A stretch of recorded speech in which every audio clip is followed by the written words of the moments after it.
The silent watchers, the Discovery captain, Elena Vasquez, pressed her face closer to the monitor screen aboard orbital station Prometheus. The coffee in her metal cup had gone cold hours ago, but she couldn't tear herself away from what the deep space sensors were showing her. Something massive was moving through the outer solar system, and it wasn't natural. "Lieutenant Torres, run those scans again," Elena commanded, her voice steady despite the ice forming in her stomach. She had been monitoring deep space for 12 years, watching for asteroids, tracking solar flares, and maintaining Earth's early warning systems. She had never seen anything like this. Lieutenant Miguel Torres worked frantically at his console, his fingers dancing across the holographic interface. "Captain, I've run the scans 5 times. The readings are consistent. We're looking at approximately 800 vessels, each one roughly the size of Manhattan. They're moving in perfect formation at speeds that should be impossible." Elena walked to the main observation deck and looked out into the star-filled darkness. She couldn't see the alien ships yet, but she knew they were there, cutting through space like sharks through dark water. Her hands trembled slightly as she reached for the emergency communicator that connected directly to Earth Command. "This is Captain Vasquez on Prometheus Station. I need to speak with General Harrison immediately. We have a code red situation." First contact down on Earth, General Patricia Harrison was reviewing routine military exercises when her secure phone buzzed. The red light meant only one thing, and it made her blood run cold. She had hoped never to see that light in her lifetime. "General Harrison here. Ma'am, this is Captain Vasquez. We've detected a massive alien fleet entering our solar system. They'll reach Earth orbit in approximately 18 hours. Patricia felt the world shift around her. 20 years of military service had prepared her for many things, but not this. "How many ships, Captain?" 800 confirmed, possibly more behind them. "General, these ships are enormous. Each one could carry hundreds of thousands of beings." Patricia immediately activated Earth's emergency protocols. Within 2 hours, every world leader was connected via secure video link. President Chun Wei of the Pacific Federation, Prime Minister Adana Okafor of the African Union, Chancellor Klaus Mueller of the European Republic, and President Maria Santos of the Americas Alliance all stared at the same impossible data. "Ladies and gentlemen," Patricia began, 18 hours ago, we made contact with what appears to be an alien civilization. They are not here for diplomacy." The first alien transmission came exactly 16 hours later. Every television, radio, computer, and communication device on Earth simultaneously displayed the same image. The alien creature was tall and elegant, with pale blue skin and 4 arms. Its eyes were large and completely black, like looking into deep space. When it spoke, its voice was translated into every human language simultaneously. "Primitive beings of the 3rd planet, I am High Commander Zekther of the Karathi Empire. Your world has been selected for resource extraction. You have demonstrated basic intelligence, but lack the technological advancement to be useful as anything other than manual laborers." The alien paused, and Elena watched from her station as the massive ships positioned themselves around Earth like a net. "You will surrender completely within 72 hours. Your military forces will power down. Your leaders will report to our processing centers. Those who comply will be relocated to suitable work facilities. Those who resist will be eliminated. This is not a negotiation. This is an instruction." The transmission ended, leaving Earth in stunned silence. The deception begins, Dar. James Chun sat in the deepest level of the Pentagon, surrounded by the most brilliant minds on Earth. As head of the Prometheus Project, a secret research initiative that had been studying theoretical alien technology for 15 years, he was one of the few people who wasn't completely surprised by the invasion. They think we're primitive, he said to the assembled group of scientists, military leaders, and intelligence officers. That's going to be their biggest mistake. Commander Sarah Mitchell, head of Earth's Special Operations Division, nodded grimly. Our analysis of their transmission shows they've been watching us for years, but they've been watching our public technology, our entertainment broadcasts, our civilian internet, our commercial space flights. They have no idea what we're really capable of. Dr. Chun activated a holographic display showing classified human technology that had been developed in secret over the past 2 decades. Anti-gravity vehicles, plasma weapons, quantum computers, and most importantly, adaptive learning systems that could analyze and replicate alien technology. The Prometheus project was created specifically for this scenario, Dr. Chun explained. We've been preparing for first contact with a hostile alien species since 2157. Every piece of technology they've seen is at least 50 years behind our actual capabilities. General Harrison looked around the room. So what do you propose? We surrender, Dr. Chun said simply. Publicly, completely, and convincingly. We let them think they've won. Meanwhile, we activate Protocol 7. Protocol 7 was Earth's most classified contingency plan. Hidden throughout the world were thousands of specially trained individuals who appeared to be ordinary civilians, but were actually advanced intelligence operatives. They would allow themselves to be captured, processed, and relocated by the aliens while secretly gathering intelligence and preparing for a coordinated resistance. President Santos appeared on every screen on Earth 24 hours later. She looked defeated, her shoulders slumped, her voice shaking with apparent fear.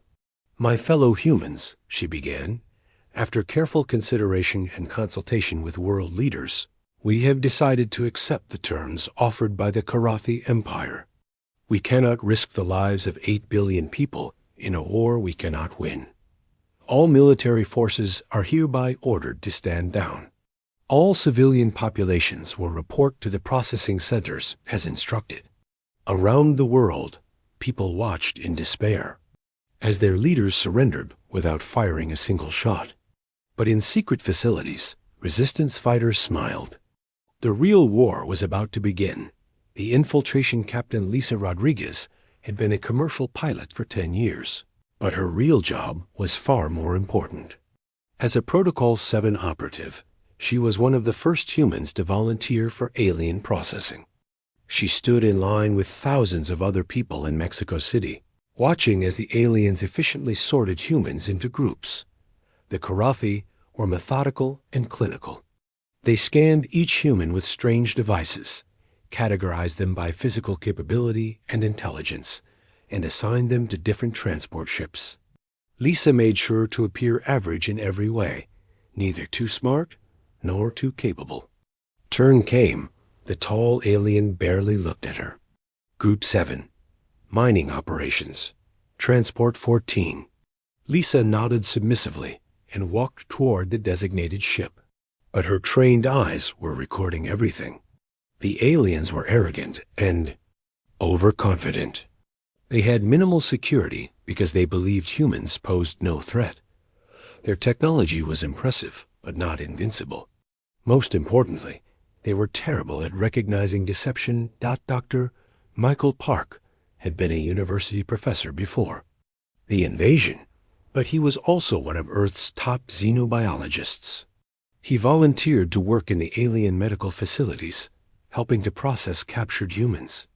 The aliens needed human doctors to keep their new workforce healthy. You understand human anatomy, the Karathi medical officer told him in broken English. You will help us maintain optimal health in the workforce. Dr. Park nodded eagerly, playing the role of a collaborator desperate to survive. But while he treated injured humans, he was also studying the aliens, their biology, their weaknesses, their technology. Every piece of information was secretly transmitted back to Earth using quantum communication devices hidden in his medical equipment. The aliens never suspected that their primitive prisoners were actually gathering intelligence that would soon be used against them. The hidden War 6. Months passed.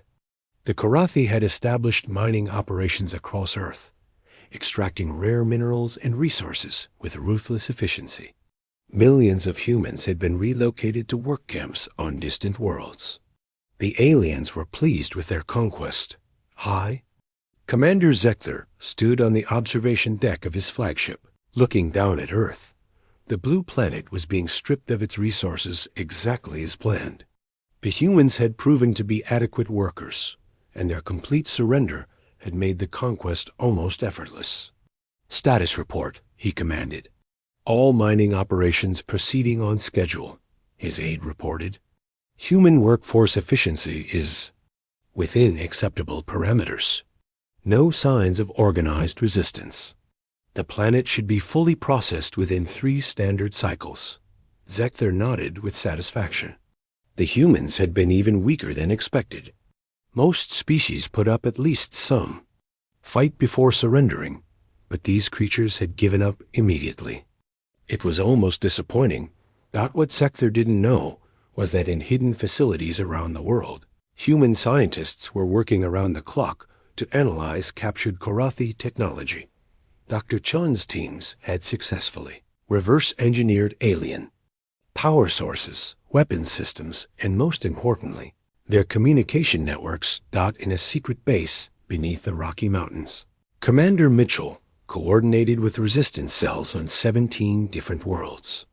The aliens had unknowingly distributed human intelligence operatives throughout their empire, and those operatives were sending back detailed information about Karathi military capabilities, ship designs, and strategic plans. Phase 1 is complete. Dr. Chun reported to the Hidden Earth leadership. "We've identified their weaknesses. Their ships are powerful but inflexible. Their weapons are devastating but slow to retarget. Most importantly, they have no experience fighting an enemy that uses deception as a primary strategy." "What about their numbers?" General Harrison asked. "That's the beautiful part," Dr. Chun smiled. "They only brought a conquest fleet, not an occupation force. Most of their ships are cargo vessels and mining equipment. They have maybe 50 actual warships in the entire solar system. And how many combat-capable vessels do we have? After 6 months of secret construction using their own technology, 237. The aliens thought they had conquered Earth. They had no idea they had just walked into the most elaborate trap in human history. The awakening Lieutenant Commander Elena Vasquez, now serving aboard the secretly constructed battleship Defiance, monitored alien communications from her hidden position near Jupiter.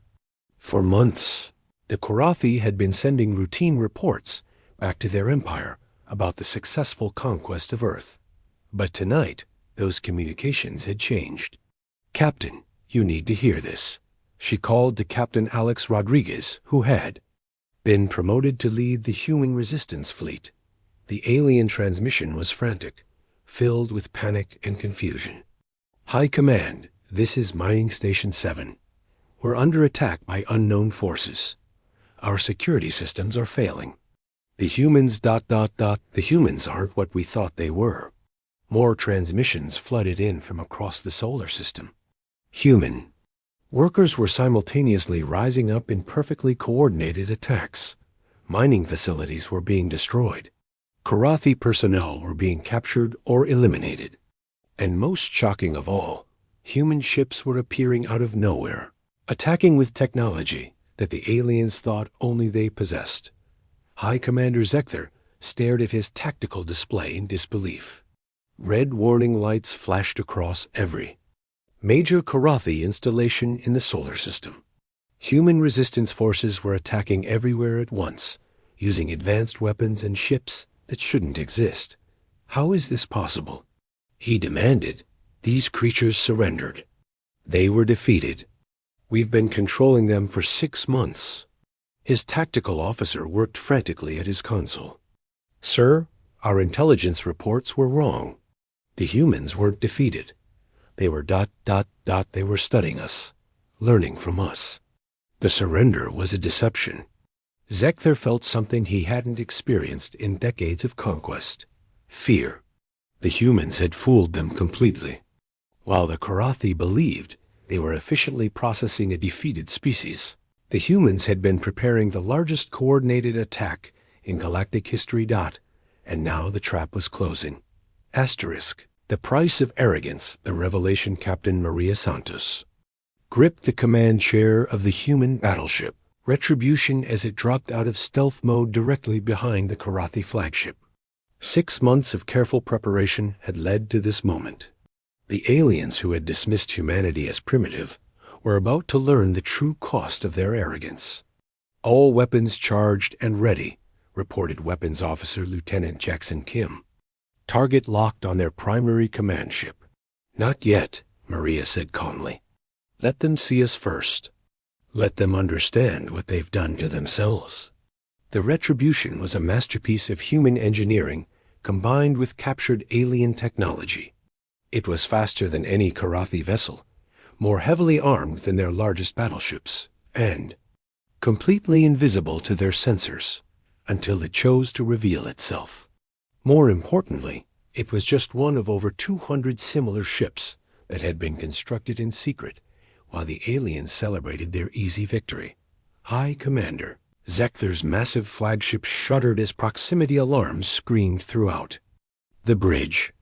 On his main screen, a human ship appeared as if materializing from empty space. It was sleek and predatory, bristling with weapons that combined human innovation with Karathi technology in ways that shouldn't have been possible. Impossible, Zekther whispered. They don't have this technology. We've monitored their capabilities for years. His communications officer looked up with terror in her 4 eyes. Sir, we're receiving a transmission from the human vessel. Captain. Santos' face appeared on every screen throughout the Karathi fleet. She was young, perhaps 30 Earth years, with calm brown eyes and a slight smile that somehow managed to be more terrifying than any aggressive snarl. High Commander Zekther of the Karathi Empire, she began, her voice carrying the confidence of someone who held all the cards. I am Captain Maria, Santos of the Earth Defense Force. I want to thank you for your generous donation of advanced technology over the past 6 months. Your ships, your weapons, your databases, everything has been most educational. Zekther's blood ran cold as he realized the implications of her words. You see, Santos continued, you made a critical error in your assessment of humanity. You assumed that because our public technology appeared primitive, we were primitive. You assumed that because we surrendered quickly, we were cowards. You assumed that because we worked in your facilities without obvious resistance, we were defeated. Around the solar system, identical scenes were playing out as human ships appeared from stealth positions, surrounding every major Karathi installation. You were wrong on all counts, Santos said, her smile growing wider. We've been watching you watch us for decades. We've been preparing for this moment since before you decided to invade. Every human you captured was a volunteer. Every facility you built became our training ground. Every piece of technology you brought to our system became our weapon.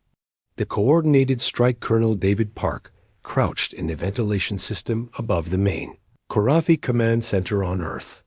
For 6 months, he had been playing the role of a defeated human supervisor, helping the aliens manage their human workforce. In reality, he was the operational commander of the largest resistance network in human history. Through his enhanced communication implant, he heard Captain Santos deliver her message to the alien fleet. That was the signal he had been waiting for.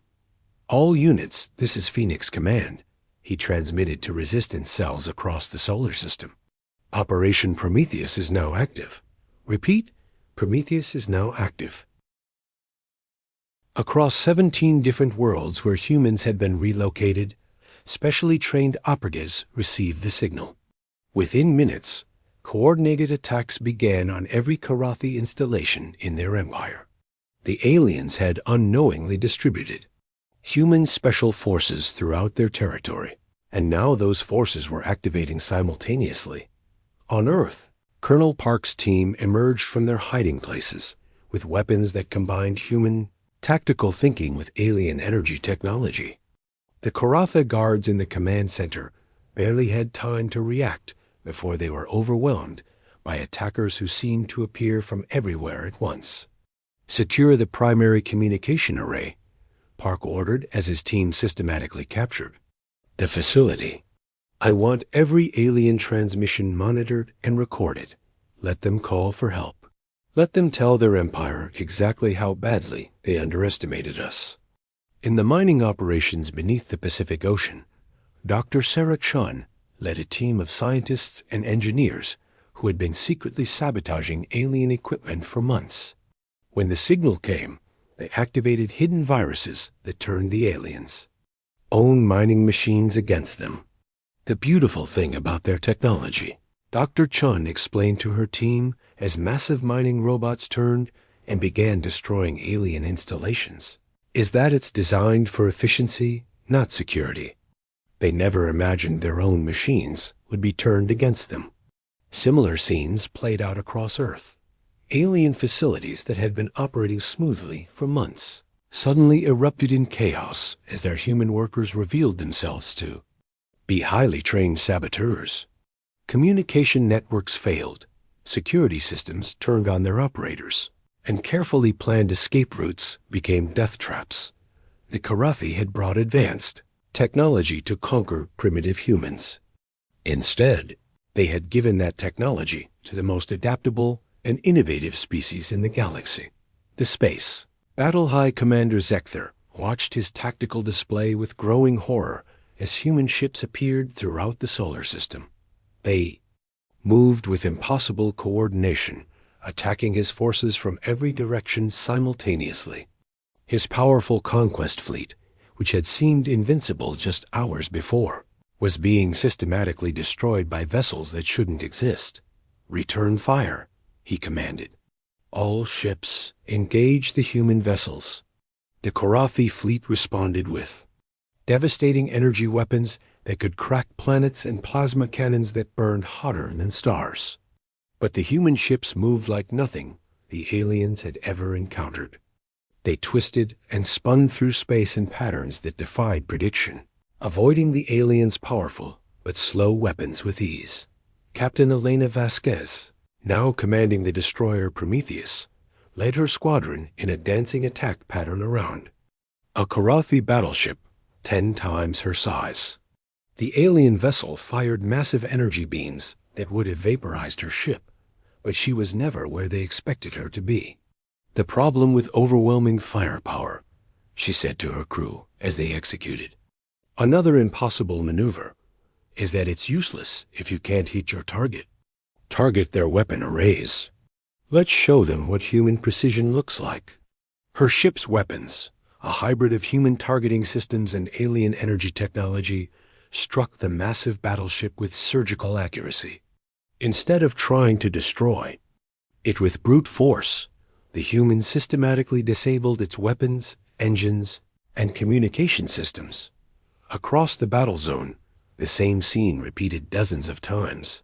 Massive Karathi ships, designed to intimidate and overwhelm, found themselves helpless against smaller, faster human vessels that fought with intelligence rather than raw power. Admiral Patricia Harrison, now commanding the human fleet from the sea flagship Defiance, watched the battle with professional satisfaction. Status report: 70% of the Karathi fleet disabled or destroyed, reported her tactical officer. The remaining ships are attempting to retreat, but we have them surrounded. No retreats, Harrison said firmly. They came here to conquer us. They're going to learn the consequences of that decision. The final confrontation, High Commander Zekther found himself aboard the last functional Karathi ship in the solar system, surrounded by human vessels that seemed to multiply with each passing hour. His mighty conquest fleet had been reduced to A handful of damaged ships, crewed by terrified survivors, who finally understood the magnitude of their mistake. Captain, Santos' voice filled his bridge once again. High Commander, I'm offering you one opportunity to surrender. Your ships will be captured, your personnel will be processed, and you will be relocated to suitable facilities, where you can contribute to our expanding knowledge of galactic technology. Irony was not lost on Zekther. The humans were offering him the same terms he had offered them, but with a crucial difference.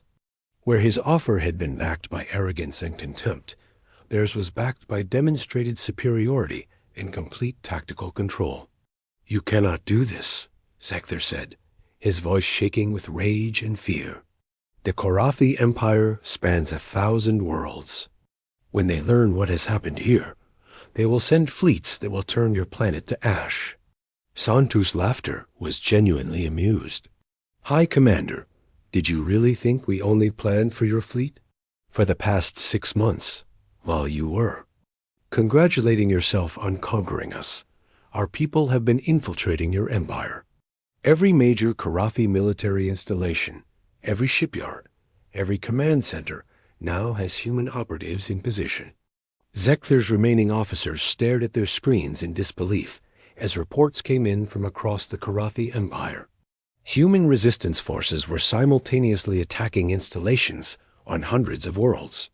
The aliens who had seemed so primitive were revealing themselves to be the most sophisticated intelligence network the galaxy had ever seen. The beautiful thing about underestimating us, Santos continued, is that you gave us access to everything we needed to defeat you.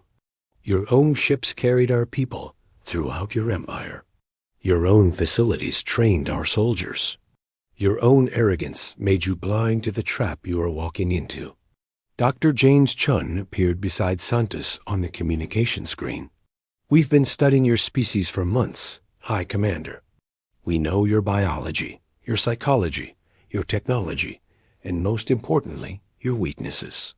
You're not the first species to make the mistake of judging humanity by our appearance rather than our capabilities. What do you want? Zekther asked, his voice barely a whisper. Justice, Santos replied. You came to our world planning to destroy our civilization and enslave our people. Now you're going to help us make sure that never happens to anyone else. Earth's message 3 months later. Captain Santos stood before a massive communication array that could broadcast to every inhabited system in the galaxy. Behind her, captured Korathi ships were being studied by human scientists while they're forward. Crews worked to repair the damage they had caused during their attempted conquest. This is Captain Maria Santos of the Earth Defense Force. She began, her voice carrying to civilizations across the galaxy. We are transmitting this message to inform all species of recent events in our system and to establish Earth's position in galactic affairs. The message included detailed recordings of the Korathi invasion, the human response, and the complete destruction of what had been considered one of the galaxy's most powerful fleets. The Korathi Empire made a critical error, Santos continued. They assumed that because humanity appeared primitive, we were helpless. They assumed that because we surrendered quickly, we were cowards. They assumed that because we worked in their facilities, we were defeated. Images of human technology filled the broadcast. Ships that moved faster than anything the galaxy had ever seen. Weapons that could disable enemy vessels without destroying them, and most impressively, coordination that had allowed humanity to plan and execute the largest military operation in recorded history. Let this serve as a warning to any species considering similar actions against Earth or our allies, Santos said, her voice carrying the quiet confidence of absolute victory. Humanity is not primitive. We are not helpless. We are not easy prey. She paused, looking directly into the camera with eyes that had seen the best and worst of both human and alien nature. We are, however, willing to share our knowledge and technology with species that approach us with respect and honest intentions.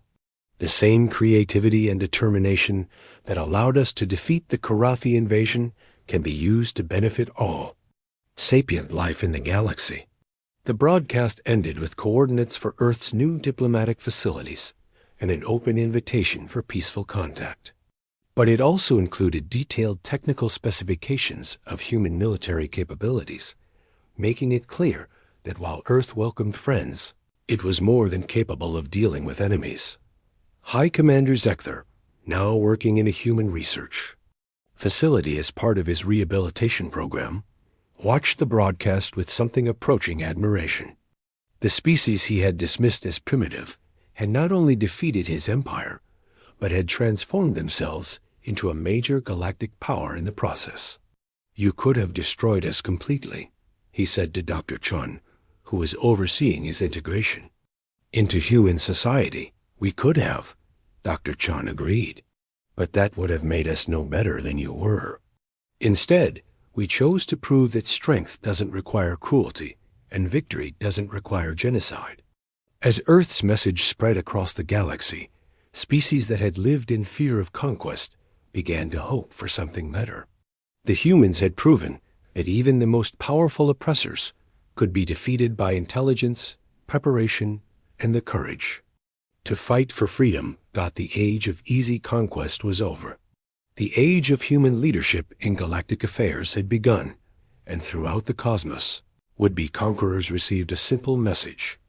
Earth was watching, Earth was ready, and Earth would not be underestimated again. That in the end, the Karathi had gotten exactly what they deserved.